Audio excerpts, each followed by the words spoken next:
Hello everyone, good morning. ও আমার ব্যাগটা দাও, বা ব্যাগটা নিয়ে বেরো, আমি নিচ্ছি, আমি ভিডিওটা করে নিই। বাইরের হাতে ব্যাগটা দাও। ঘরে কত চুল পড়লো দেখ। তো দেখো রেডি হয়ে বেরোলাম, এই থ্রি পিসটা পরেছি, আর এই যে মেয়ে রেডি হয়ে নিয়েছে, তোমাদের দাদা। এখন যাচ্ছি হচ্ছে মন্দিরে। তো অনেকটাই বেলা হয়ে গেল, ভিড় পড়ে যাবে। 3:30 পর্যন্ত লাইভ করেছি, তারপরে ঘুমিয়েছি, ঠিক আছে। তারপরেও ঘুম আসছিল না।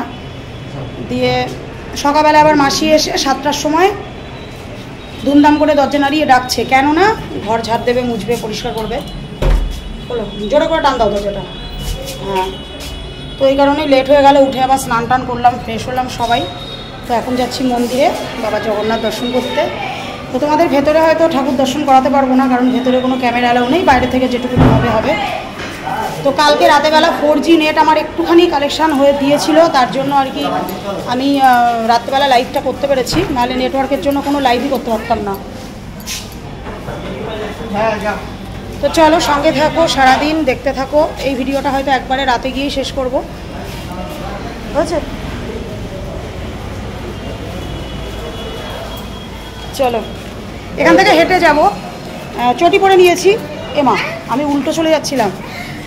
চটি পরেছি কারণ ওখানে চটি রাখার ব্যবস্থা আছে, আর ফোন ব্যাগ সবই রাখতে হবে, ওখানে কিছুই অ্যালাউ নেই। মন্দিরে যাওয়ার জন্য টোটো করে নিলাম, তার কারণ হচ্ছে এত রোদ, এত রোদ।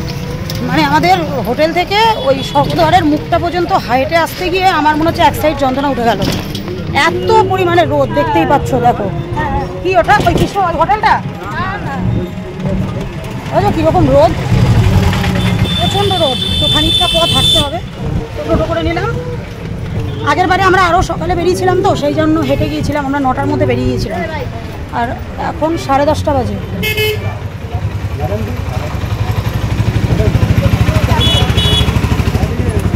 এদিকে টোটো আবার ঢুকতে দিচ্ছে না, বলছে এই গলিটা দিয়ে ঘুরিয়ে নিতে হবে। কি অবস্থা!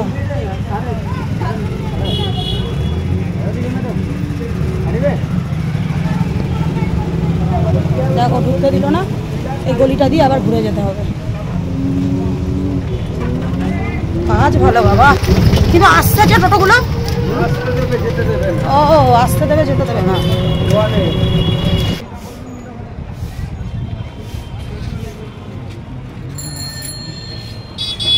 অনলাইন না হলে তো ভাঙানি নেই।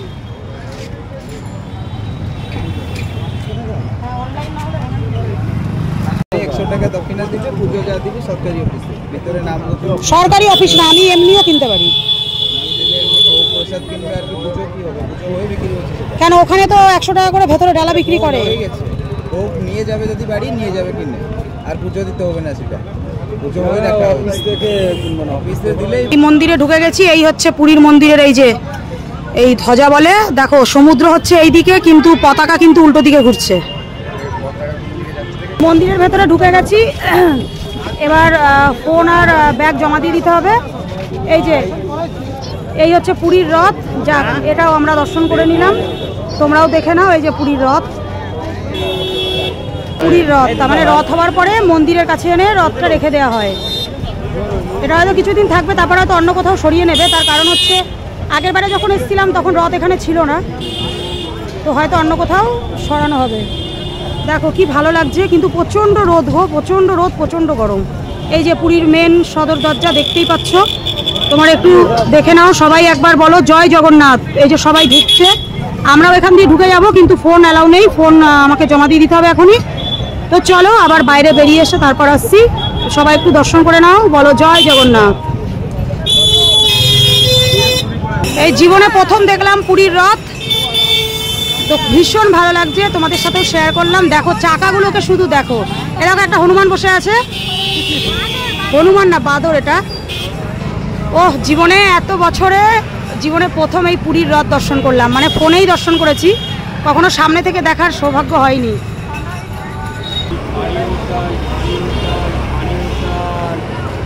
ঠান্ডা জল নিয়ে নিলাম, যা গরম পড়েছে, এবার এই জলটা খেয়ে না অন্য এফেক্ট হয়। মন্দির থেকে বেরিয়ে চা খাবো। এই যে এই বিস্কুটগুলো পেয়ে গেছি, মানে কালকে নেমে যেটা সমুদ্রের সামনে খেয়েছিলাম, এখন এটা দিয়ে চা খাবো। প্রচণ্ড গরম, প্রচণ্ড কষ্ট হচ্ছে, প্রচণ্ড রোদ। বাকি খাবি বা বাকি খাবি বাবা এটা আবার শক্ত বেশি নাকি ভালো এটা একই বাবারি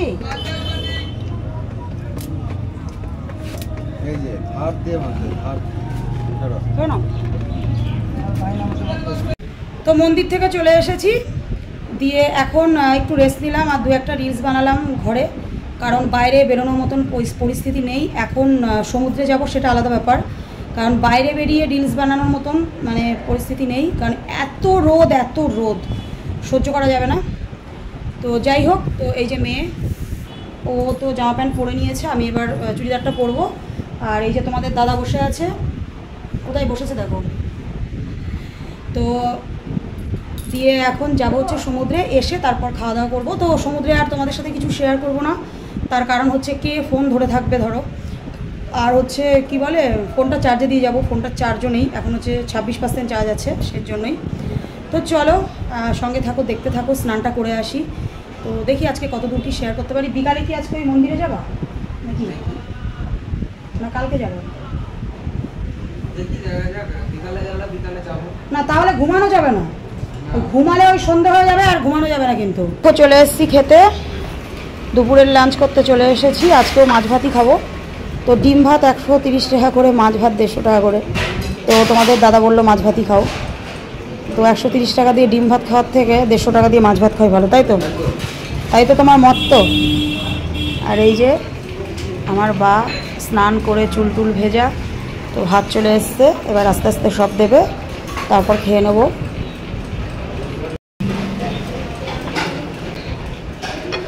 ডাল রয়েছে ঝুরি আলু ভাজা রয়েছে আজকে আলু পটল আছে বাহ আজকে আলু পটলের সবজি রয়েছে আর আলু পোস্তও রয়েছে কি তার সাথে মাছ আছে তো তারপর চাটনি পাঁপড় আছে তো হ্যাঁ তো চলো শুরু করা যাক পনির দিয়েছে হ্যাঁ শুরু করো সমুদ্রে স্নান করতে গিয়ে প্রচন্ড খিদে সকালে কিছু খাইনি তো দেখো তুমি খাওনি তোমার দোষে খাওনি আর হোটেলের পাশে রুটি ফুটি সব ভাজছে ওকে সকাল থেকে অনেকবার জিজ্ঞাসা করেছি সেই মন্দিরে মন্দির থেকে বেরিয়ে সেই হ্যাঁ পনির আলু আর পটল মন্দির থেকে বেরিয়ে চা বিস্কুট খেয়েছিলাম আর ঘরে সেই চিড়ে ভাজা ছিল ওইগুলো খেয়েছে বলো তো সকাল থেকে কিচ্ছু নিজেও খাইনি মানে আমরাও খাইনি এখানে রান্না খুব সুন্দর হ্যাঁ সত্যিই তাই চলো শুরু করা যাক ডালের সাথে লেবু চিপে খেতে ভীষণ ভালো লাগে তো এই ঝুরি আলু ভাজাটা দিয়ে লেবু চিপে ভেজ ডাল মাছ এদিকে চাটনি এদিকে পাঁপড় সব রান্নাই তো ভীষণ ভালো কিন্তু চাটনিটা যেন সব থেকে বেশি ভালো বলো তো দুপুরের খাবার খেয়ে ঘরে ঢোকার পরে তো একটু রেস্ট নেব তো এমন পরিমাণে মাথার যন্ত্রণা উঠেছে তোমাদেরকে কি বলি তো দেখো তোমাদের দাদা আমাকে জল আর ওষুধটা দিতে গিয়ে পড়েই যাচ্ছে বিছানা থেকে হাসতে গিয়েও হাসতে পারছি না এত পরিমাণে মাথার যন্ত্রণা করছে একটা দাঁত খেয়ে শুয়েছিলাম কিন্তু কিছুতেই কমছে না একটু মাথাটা মানে কমেছিল দিয়ে আমাদের এই রুমে যেই মাসিটা আর কি রুম পরিষ্কার করে তো 5টা বাজলেই আর কি এসে মানে দরজা নাড়ায় তো চোখটা লেগে গেছে এত পরিমাণে দরজায় মানে জোরে জোরে মারছিল তো আচমকা আর কি ঘুমটা ভেঙে গেছে তো মাথাটা আবার এত পরিমাণে যন্ত্রণা করছে ধরে গেছে তোমাদেরকে কি বলি তো কিছুতেই কমছে না দিয়ে তোমাদের দাদাকে বললাম আর একটা ওষুধ দাও আমাকে দিয়ে দুটো দাঁত খেলাম তো অমৃতাঞ্জন তো কপালে লাগানোই রয়েছে তোমাদেরকে কি বলি তো যাই হোক গুড ইভিনিং বন্ধুরা তো সন্ধেবেলায় এখন তাও 7:30 মতো বাজে তো মাথাটা ছাড়ার পরে একটু বেরোচ্ছি তো এই মানে চুড়িদারটাই পরে নিয়েছি ভেবেছিলাম এই চুড়িদারটা আর পরবো না কিন্তু সেটাই তোমাদেরকে বলছিলাম তো কিছু সাউন্ড আসছিল প্রথমে আমি বুঝতে পারিনি বাইরে থেকে তো সেই কারণেই আমি ভয়েসটা অ্যাড করলাম তো কিছু নেটওয়ার্কের কাজ হচ্ছে না আমার এখানে তোমরা বুঝতেই পারছো আমি আগেও ভিডিওতে বলেছি তো এত পরিমাণে নেট এখানে মানে প্রবলেম জিও তো এখানে কাজই করছে না একমাত্র এয়ারটেল কাজ করে তো সেই কারণেই দেখলাম আর ভিডিও সেরকম করতেও পারবো না তো সেই কারণে মনে করলাম থাক আর মানে জামা আর বাড়াবো না বাড়িতে গেলেই তো ধরো আমাকে কাচাকাচি করতে হবে তাই না তো সেই কারণেই আর বাড়িয়ে কি লাভ এমনিতেও গেলে সবটাই কাচতে হবে তো যাই হোক তো তার জন্যই আর কি এই ড্রেসটাই পরে নিলাম এই যে পুরী স্বর্গদ্বারে ঢুকছি এখানেই তো আছি রুমে বারবারই এখান দিয়ে আসা যাওয়া করছি কিন্তু এইবারে এসে এই ঢুকলাম প্রথম, তারপর ঢুকে গেলাম স্বর্গদ্বারের ভেতরে। তো দেখতেই পাচ্ছ, তো হ্যাঁ, এই জায়গাটা সম্বন্ধে কাউকে কিছু বলার মতন ভাষা রাখে না, কারণ মানে এটা খুব পবিত্র একটা জায়গা, পুরীর স্বর্গদ্বার। তো সবাই প্রণাম করে নাও। এবার হয়তো অনেকে ভাবতে পারো, কারণ ভিডিওতে তো এক একটা মানুষের এক এক রকম কমেন্ট। তো রাস্তার পাশে যেহেতু ঘর নিয়েছি, গাড়ি ঘোড়ার আওয়াজ হচ্ছে, তো যেটা বলছিলাম, তো এক একটা মানুষের যেহেতু এক এক রকম কমেন্ট, তো তার জন্যই বলছি। হয়তো অনেকে মনে করবে বা অনেকে কমেন্ট করবে যে স্বর্গদ্বারের ভেতরে ভিডিও করতে খারাপ লাগলো না, যেহেতু এত খারাপ লাগছে, এত কষ্ট হচ্ছে। শোনো, একটা কথা বলি, হয়তো স্বর্গদ্বারের ভেতরে ভিডিও করাটা ঠিক না, কিন্তু তোমাদের সবাইকে দেখালাম কি আছে, তোমরা বাড়িতে বসেই স্বর্গদ্বার দর্শন করো না, প্রণাম করে নাও না। আর যারা স্বর্গদ্বার দেখেছো তারাও আরেকবার দেখে নাও, আর যারা দেখোনি তারাও আরেকবার দেখে নাও, কারণ একদিন সবাইকে চলে যেতে হবে, ঠিক আছে? তো সবার জীবনের শেষ ঠিকানা সব থেকে শান্তির জায়গা, ঠিক আছে, সব থেকে পুণ্যের জায়গা, এর ওপরে আর কিছু হয় না। এর থেকে শান্তির জায়গা কিন্তু আর কোথাও নেই। সে তুমি যেখানেই ঘোরো, যেখানেই ফেরো, যত ভালো মন্দ খাও, যত বাড়ি গাড়ি ব্যাংক ব্যালেন্স যত কিছুই করো না কেন, তো শান্তি কিন্তু একমাত্র ওই একটা জায়গাতেই মেলে। তো এবার যার যা বক্তব্য আছে আমাকে কমেন্ট করে জানিও। তো তারপর দেখো স্বর্গদ্বার থেকে বেরিয়ে চলে আসলাম সমুদ্রের ধারে। তো প্রথমে একটু চা খেয়ে নেব। তো আজকে আর ওই দোকানটায় যাইনি, একটু আগের দোকানটাই চা খেলাম। তো ওখানেও যাবো আর কি, তো দেখি কি খাওয়া দাওয়া মেয়ে করে। তো তোমাদের দাদা আবার বললো, সেই তো না আমার বেরিয়েই যায়, আবার জানি না কে কী কমেন্ট করবে। এর আগেও মানে একজন কমেন্ট করেছিল, আমি সেই যাই হোক ভয়েসে বলতাম বলে। শোনো, যার যেটা হ্যাবিট, আর বলতে বলতে মানে যখন ভয়েস দেওয়া হয় না, তখন না এরকম অনেক কথাই বেরিয়ে যায়। তো হুটোপাটা করে যেহেতু ভয়েসটা দেওয়া হয়, তারপর আশেপাশ থেকে অনেক আওয়াজের ব্যাপার থাকে, তো তখন এগুলো বেরিয়ে যায়। আর যার যার মানে কথা বলার এক একটা ধরনই এক এক রকম। তো আমার যদি বেরিয়ে যায় যাই হোক বা তো সেখানে আমি কি করতে পারি, তাই না? তারপর সমুদ্রের ধারে বসে চাটা খেয়ে নিলাম। আর তোমাদের বলছি, দাদার মেয়ে দেখো হচ্ছে উঠে চড়বে। এবার মেয়েই চড়বে, তোমাদের দাদা চড়তো না। মেয়ের জন্যই তোমাদের দাদা উঠলো, কারণ ওকে একা উঠাতেও ভয় পাচ্ছে যদি বাই চান্স পড়ে যায়। তো আমাকে বলেছিল, আমি দেখলাম না, আমি উঠবো না। দুজনার 100 টাকা নিচ্ছে, আর আমি উঠলে 50 টাকা নিত। সেটা কোনো বড় কথা না, বড় কথার বিষয় হচ্ছে আমার ভয় লাগছিল। ভয় আমি পাই না, কিন্তু ওই অতটা উঠে সিঁড়ি দিয়ে উঠে নামা, এবার যদি পড়ে টড়ে যাই, এরকম একটা ভয় লাগছিল। তো আগেরবারে এসেও আমি চড়িনি, আগেরবারে এসেও সেই মেয়ের জন্য তোমাদের দাদাই চড়েছে। তো তারপর দেখো ওদের চড়া হয়ে গেছে। তো বসে আছি সমুদ্রের সামনেই, খুব ভালো লাগছে, এত সুন্দর একটা হাওয়া দিচ্ছে। কিন্তু কি হচ্ছে জানো তো, সমুদ্রের মানে ধার থেকে যখন রুমে যাচ্ছি, তখন না সারা শরীর মনে হচ্ছে আঠা আঠা করছে। ওই যে একটা নোনা জল না, তার হাওয়াটাই তো একটা নোনতা, একটা নোনা ভাব, তো আঠা তো হবেই। দিয়ে আবার প্রত্যেক দিন বাড়িতে গিয়ে মানে রুমে গিয়ে গা ধুতে হচ্ছে। এই কারণেই তো আমার বাড়িতে আসার পরে আগেরবারে এত শরীর খারাপ করেছিল। তো জানি না এবারে কি হবে। তারপর এই যে ঝালমুড়ি নিয়ে নিচ্ছি, মেয়ে তো খাবে না, মেয়ে ঝালমুড়ি ভালোবাসে না। তো তোমাদের দাদাকে বললাম একটাই নাও, আমারও খেতে ইচ্ছা করছে না। তো তোমাদের দাদা ঝালমুড়ি ভালোবাসে, তো ওর জন্যই নেওয়া হলো। তো আমি একটুখানি ওর কাছ থেকে খেয়েছি। আর আমি যেহেতু একটু খাবো বলে আমি ঝাল খেতে পারি না অত, তো ওটা লঙ্কা দিল না। আমি বললাম লঙ্কা দিতে না। আর তোমাদের দাদা দেখো এই কাঁচা লঙ্কাগুলো নিল, এগুলো মুখের মধ্যে দিয়ে তারপরে ঝালমুড়িটা খাবে। অবস্থাটা দেখো, ওকে লঙ্কা খাওয়া দেখলে না আমার একদম শরীরের মধ্যে কেমন হয়। সেই তোমরাই কমেন্ট করো তো, যেরকমভাবে লঙ্কা তোমরা কে কে খেতে ভালোবাসো। তো আমি একটু খেয়ে নিচ্ছি। ঝালমুড়িটা মোটামুটি খারাপ মাখেনি, অনেক কিছু দিয়েছে তো, গাজর, শশা, নারকেল। তো একটুখানির মধ্যে না মানে মুড়িগুলো কীরকম যেন একটা নরম হয়ে গেল। তো ঝালমুড়িটা তোমাদের দাদা এখনও খাচ্ছে। তো তারপর দেখো এখানে ওই ব্যাগগুলো বিক্রি হচ্ছিল, বেশ ভালো লাগলো দেখতে, খুব সুন্দর আর কি, উলের কাজ, এগুলো পুরীর ডিজাইন করা। পুরীর ডিজাইন না, মানে এখানকার যে ওই যে ওটাকে কি ডিজাইন বলে, পুরীর ওটাকে কি ছাপা বলে, আমি এরকম অত মনেও পড়ছে না ভয়েস দিতে গিয়ে। তো আমার শাশুড়ি মার জন্য একটা, আমার জন্য একটা, আর আমার মার জন্য একটা, 3টে নিয়ে নিলাম। আর এদিকে দেখো মেয়ে খাবে ভোলা ভেটকি মাছ ভাজা। ওর আগের বারে এসে খুব ভালো লেগেছিলো এই মানে ভেটকি ভোলা মাছ ভাজা খেতে, কিন্তু আমি আর তোমাদের দাদা খাবো না, কারণ আমাদের একদম ভালো লাগেনি। আমার শাশুড়ি মা, আমার মা সবারই ভালো লেগেছিলো আগেরবারে যখন এসেছিলাম, কিন্তু আমাদের ভালো লাগেনি। সবার তো সব জিনিস ভালো লাগে না। তো মেয়ের ভালো লেগেছিলো, মেয়ে বলছিল মা আমি খাবো, ওকে খাওয়ালাম। আর আমি দেখো খেলাম চাউমিন। তো আগের বারে এসে এই কাকার কাছ থেকে চাউমিন খেতে খুব ইচ্ছা করছিল, খুব লোভ হচ্ছিল, খুব লোভনীয় চাউমিনটা, তোমরা দেখতেই পাচ্ছ। খেতেও কিন্তু অসাধারণ টেস্ট হয়েছিল। হ্যাঁ, এবার বলতে পারো কেন খেতে পারিনি, কারণ মাছ ভাজা যেখানে ভাজছে তার পাশের দোকানটাই চাউমিনের দোকান। যেদিনকে চাউমিনটা এত সুন্দরভাবে ভাজছিল, তো সেই দিনকে মাছ ভাজা খেয়ে নিয়েছিলাম। এবার বলো, এই যে এত বড় একটা মাছ ভাজা খেয়ে কখনো কি চাউমিন খাওয়া সম্ভব? আর তার পরের দিনকে আমরা বাড়ি চলে এসেছিলাম, সেই কারণেই আর খেতে পারিনি। তো এবারে এসে সেই মনের আশাটা পূরণ করে নিলাম। ওই দোকান থেকে ওই কাকার মানে হাতে চাউমিনটা খেলাম, খুব টেস্ট হয়েছিল। কিন্তু তোমাদের দাদা খায়নি, ওকে বারবার বলাতে একটুখানি মুখে দিয়েছে, কারণ ওর আজকে দুপুরবেলা খাওয়ার পরে নাকি পেটটা ভার হয়ে গেছে। বললো আমাকে জোর করো না, আমি সেরকম কিছু খাবো না। তারপর দেখো ওখান থেকে চলে আসলাম হচ্ছে একটা ফটোর দোকানে। তো একটা ঠাকুরের ছবি নেব আমাদের বাড়ির কাকিমার জন্য।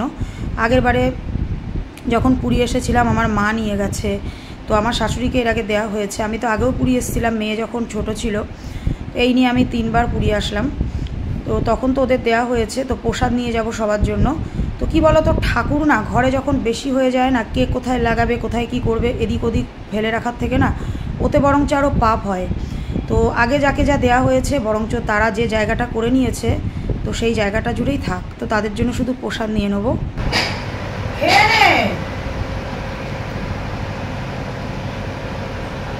তো দেখো অনেকক্ষণ আগে রুমে চলে এসেছি, এখন বাজে 11:30। তো এখন ডিনার করে নেবো। তো আনা হলো, চানা আনা হলো আর রুটি আনা হলো। তোমাদের দাদা কিছু খাবে না, ওর হচ্ছে পেটটা বলছে ভার ভার লাগছে। তো সেরকম একটা এটা ওটা খায়ও নি আজকে বেরিয়ে। দুপুরবেলা অনেক বেলা করে খাওয়া হয়েছিল, বলছে পেটটা ভার হয়ে গেছে। একটা ছোট কোল্ড ড্রিঙ্কস এনে খেলো। আর ওই জন্য রাতে বলছে কিছু খাবে না, মেয়ে দুটো আমি দুটো রুটি খাবো। আজকে এই খাবারটা রাতেবেলা যে হোটেলে আমরা খাচ্ছি সেখান থেকে আনা হয়নি, এই পাশ থেকে আনা হয়েছে এখানে। তো ভালো করেছে, মোটামুটি খারাপ করেনি। কাঁচা পেঁয়াজ আনানি? কাঁচা পেঁয়াজ ছিল না, বললো কাঁচা পেঁয়াজ শেষ হয়ে গিয়েছে। কাঁচা পেঁয়াজ থাকলে একটু ভালো লাগতো। তো যাই হোক, চলো ভিডিওটা আরো বেশি বড় করছি না, কালকে আসবো আবার একটা নতুন ভিডিও নিয়ে। আর কি বলো তো, মাঝে মাঝে আমার মনটা খারাপ হয়ে যাচ্ছে। ভালো, খুব সুন্দর এনজয় করছি, খুব ভালো লাগছে। বাবা জগন্নাথ ধামে এসেছি, কিন্তু ওই যে থেকে থেকে যখন আমার নেট কানেকশনটা কাজ করছে না, তো তখনই না আমার মনটা খুব খারাপ লাগছে। এবার তোমরা হয়তো মনে করবে যে দিদি এক কথা বলছে। হ্যাঁ গো, আগেও বলেছি, এখনও বলছি, যখনই নেট কানেকশনটা হচ্ছে না না, তখনই আমার মনটা সত্যিই খুব খারাপ হয়ে যাচ্ছে। কারণ কি বলো তো, ঘুরছি ফিরছি বেড়াচ্ছি, কিন্তু এটা তো আমার একটা কাজ। কাজটা যখন আমি কমপ্লিটলিভাবে করতে পারছি না, তখন কিন্তু সত্যি আমার ভালো লাগছে না। তো আজকে আবার যখন বেরিয়েছিলাম, দুপুরের পর থেকে কোনো নেট কাজ হচ্ছিল না, সকালে কাজ হয়েছে। এবার রাত্রি 9টার পরে যখন সি বিচের ধারে ছিলাম, তখন আবার হালকা নেটটা কাজ হচ্ছিল। যে তখন আবার মানে 2-4টে ভিডিও বানিয়েছি, যে এখনো পর্যন্ত নেট দিচ্ছে। তো জানি না আবার কখন চলে যাবে। আজকে আবার টিভিটাও চলছে। তো কালকে কিন্তু টিভি বন্ধ হয়ে গেছিলো। তো একটা ভাই আমাকে লাইভে বললো যে দিদি, পুরীতে নাকি এখন নতুন নিয়ম করেছে, রাত্রি 11টার মধ্যে সব হোটেলে নাকি টিভির কানেকশন বন্ধ করে দিচ্ছে। তো এরকম ব্যাপারটা আমি জানি না। তো আজকে তো 12টা বাজতে চলেছে, আজকে এখনো টিভির কালেকশন আছে। তো যাই হোক, অনেক রাত হয়েছে। এবার ফোনটা আমি চার্জ দিয়ে দেবো, কারণ যেহেতু নেট আছে একটু লাইভে বসবো, লাইভে না আসলে ভালো লাগে না। তো চল, সবাইকে গুড নাইট, সবাই ভালো থেকো, সুস্থ থেকো। বা গুড নাইট দিও, টাটা।